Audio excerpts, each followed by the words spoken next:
Hello mga karelasyon. May mga pananamit talaga ang mga babae na kahit hindi sinasadya ay talaga namang tumitigil ang mundo para sa mga lalaki. Alam niyo ladies, may mga pananamit na pwede niyong gawin, pwede niyong isuot para kapag nakita ka ng lalaki ay matutulala, maaakit siya sa kaniyang nasaksihan. Kaya ladies, kung interesado kang malaman ang mga ito, manood ka.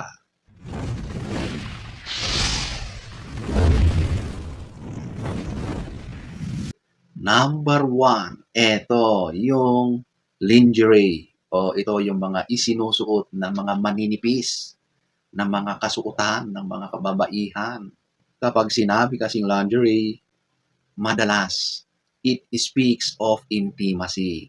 Yung idea of it alone ay very powerful sa imahinasyon ng isang lalaki. Ang lace, satin o silk ay may texture na sobrang feminine. Ang ganitong mga materials symbolizes softness, delicacy, and sensuality. Nagbibigay ito ng impression na ang babae ay maalaga sa sarili at may appreciation siya sa kaniyang femininity.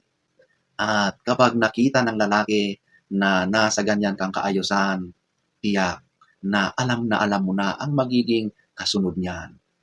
Ang lalaki ay sobrang naaakit sa ganyang kaayusan mo. Kasi ang ganyang kasuotan ay laging konektado sa romantic moods.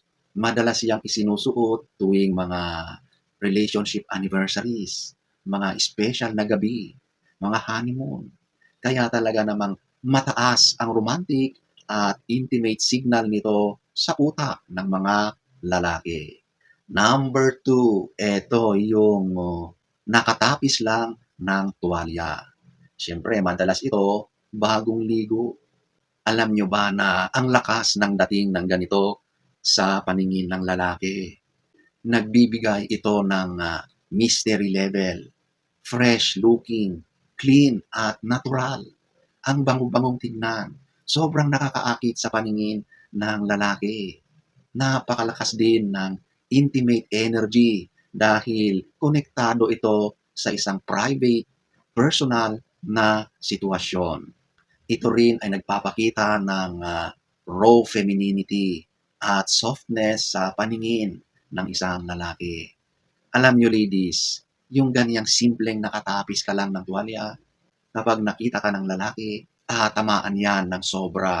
Iba ang dating sa mga lalaki, ang ganyang imahe mo. Kaya ladies, kapag gusto mo talagang maakit ang iyong partner na lalaki sa iyo, isa ito sa napaka-simple pero effective na paraan para mapansin ka ng iyong partner na lalaki. Number three, ito yung leggings. Ang leggings ay gawa sa isang stretchable at body-hugging na materyales. Fitted ito. Natural nitong sinusundan ang hugis ng balakang, hita at binti ng babae. Ito yung tipo ng damit na hindi kailangan ng skin exposure pero sobrang attractive dahil ang shape pa lang ng katawan ay kitang-kita na sa lalaki. Sobrang hugis reveal ito. Kapag visible ang silhouette ng lower body, automatic nag-trigger ng visual stimulation, visual attraction. Ang vibe nito ay sporty, healthy at well-maintained na katawan. At ang lakas talaga ng appeal nito sa mga kalalakihan. At ladies, kapag gusto mong magpapansin sa mga lalaki, isa rin ito sa mga ina-advise ko na isuot mo at sigurado na mapapalingon ang mga lalaki na nakatingin sa iyo. Kasi napaka-sexing tignan at nagpapakita ito ng sobrang confidence. Dahil kapag nagsuot ka ng ganyan, tiyak fit ang iyong pangangatawan. At para sa mga lalaki, ang lakas-lakas ng appeal nito pagdating sa attraction. Okay?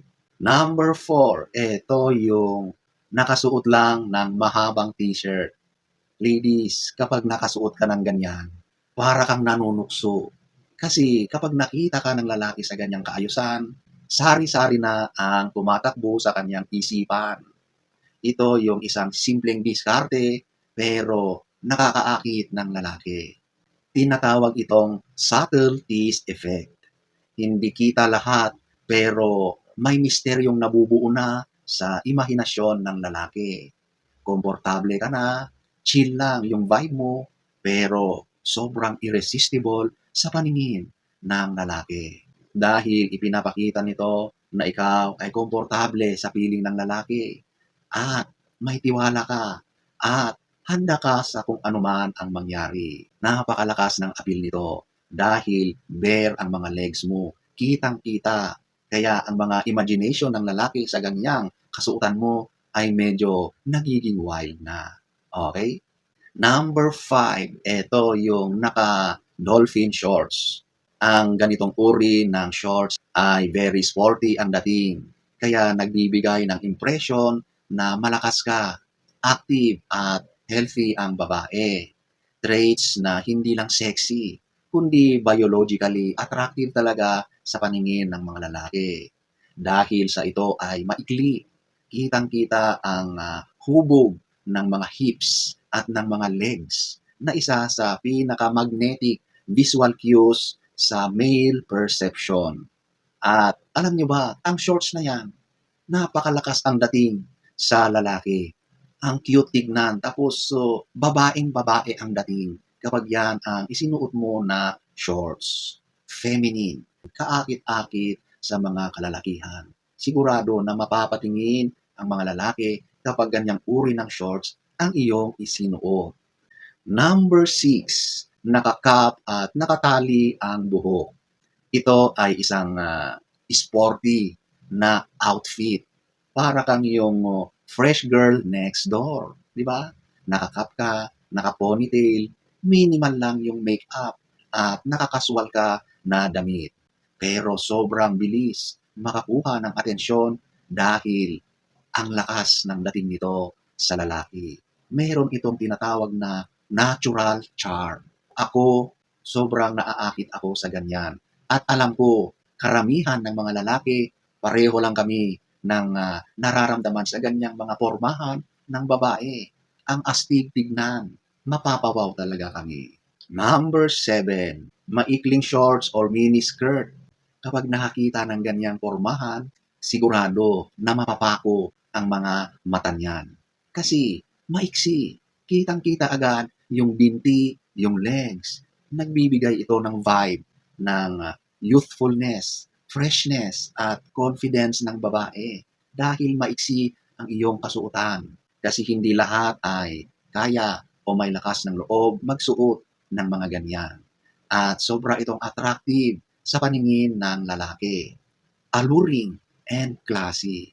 Para sa mga lalaki, talaga namang sobra silang naaakit sa ganyang kasuotan. 2,000 years later.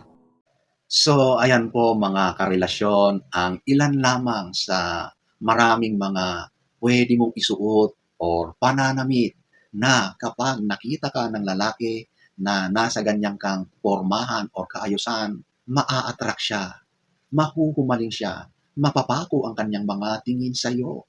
So, sana ay nagustuhan niyo ang ating topic for today. Next story time. Don't forget to subscribe.